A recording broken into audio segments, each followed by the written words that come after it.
जब लालू जी की सरकार में थे ये लोग, और वो 35 भूमिहार समाज के लोगों को 12 नरसंहार में मार दिया गया था, और कॉलिंग अटेंशन के माध्यम से जब उस मुद्दे को उठाना चाहती थी तो हाउस उसको एडजर्न कर दिया गया था। जंगल की उस आग को अब हमने बुझा दिया है, लाल आतंक के साए को मिट्टी में मिला दिया है। जो गोलियों की भाषा बोल लाल सलाम चिल्लाते थे, लोकतंत्र की शक्ति ने उसका वजूद ही मिटा दिया है।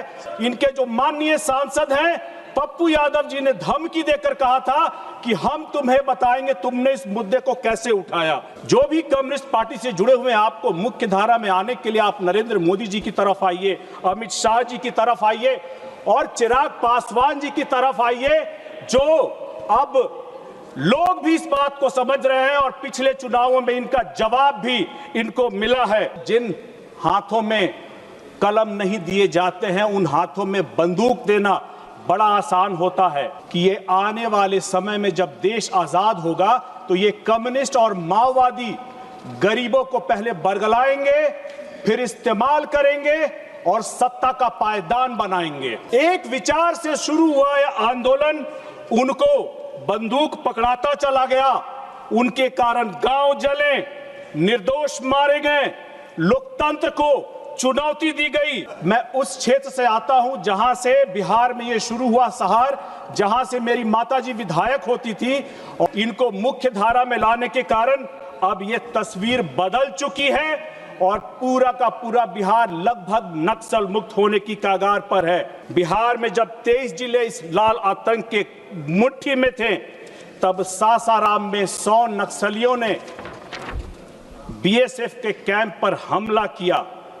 2021 में जमुई के पास धनबाद पटना इंटरसिटी पर एक्सप्रेस पर 200 नक्सलियों ने हमला किया। घेतली जातात विकासासाठी या देशात। धन्यवाद अध्यक्ष महोदय, आपने मेरी पार्टी लोक जनशक्ति पार्टी रामविलास और चिराग पासवान हमारे नेता की तरफ से अपनी पार्टी का पक्ष रखने का जो समय दिया है उसके लिए मैं अपना आभार प्रकट करता हूं। अध्यक्ष महोदय, 25 नवंबर 1949 को जब संविधान सभा में डॉक्टर अंबेडकर ने कहा था कि communism is like a wild fire, तो उन्हें भी पता था कि ये आने वाले समय में जब देश आजाद होगा तो ये कम्युनिस्ट और माओवादी गरीबों को पहले बरगलाएंगे, फिर इस्तेमाल करेंगे और सत्ता का पायदान बनाएंगे। अध्यक्ष महोदय, उन्होंने साथ ही साथ यह भी कहा था कि हमें सामाजिक और आर्थिक उद्देश्यों के लिए संविधान सम्मत कदम को ही उठाना होगा, हमें हिंसा का मार्ग छोड़ना पड़ेगा।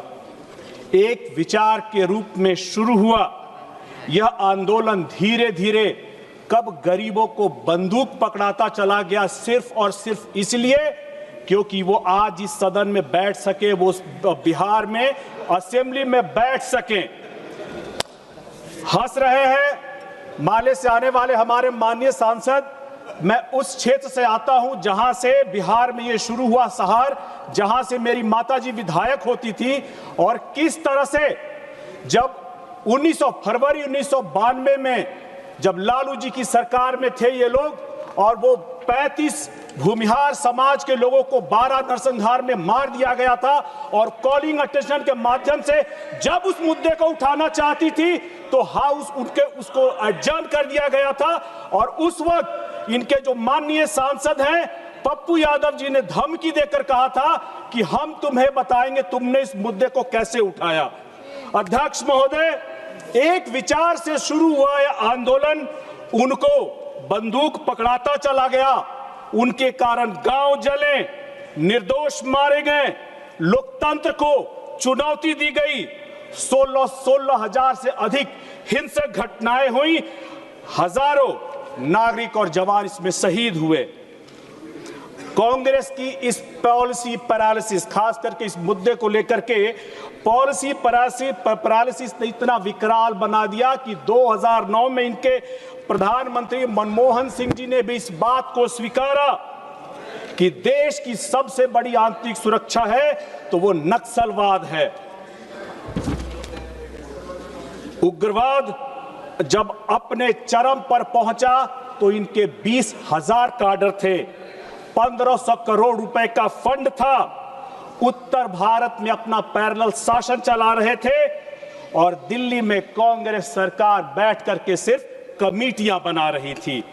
अध्यक्ष महोदय, मैं जमुई लोकसभा का प्रतिनिधित्व करता हूं, जहां पर एलडब्ल्यूई आज लगभग खत्म होने की कगार पे है। बिहार में जब 23 जिले इस लाल आतंक के मुट्ठी में थे, तब सासाराम में 100 नक्सलियों ने बीएसएफ के कैंप पर हमला किया। 2021 में जमुई के पास धनबाद पटना इंटरसिटी पर एक्सप्रेस पर 200 नक्सलियों ने हमला किया और आज माननीय प्रधानमंत्री जी, गृह मंत्री अमित शाह जी और हमारे नेता चिराग पासवान जी ने इनको मुख्य धारा में लाने का जो काम किया है, इन्हें आपस में जोड़ा है।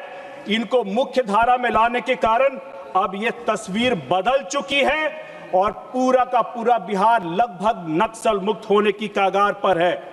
2024 और 25 में ये घटनाएं 342 से घट करके मात्र 13 रह गई हैं। 8500 काडर पकड़े गए हैं। लोकतंत्र की असली जीत मेरे लोकसभा क्षेत्र जमुई में तब हुई जब चकरबंदा की पहाड़ियों में जहां हमारे 10 कोबरा के जवान मारे गए थे, 79% वोटिंग होती है। मुंगेर के भीम बांध में जहां हमारे 7 जवान शहीद हुए थे, वहां पूरे 20 साल बाद बूथ लगे और शांति से वोटिंग हुई।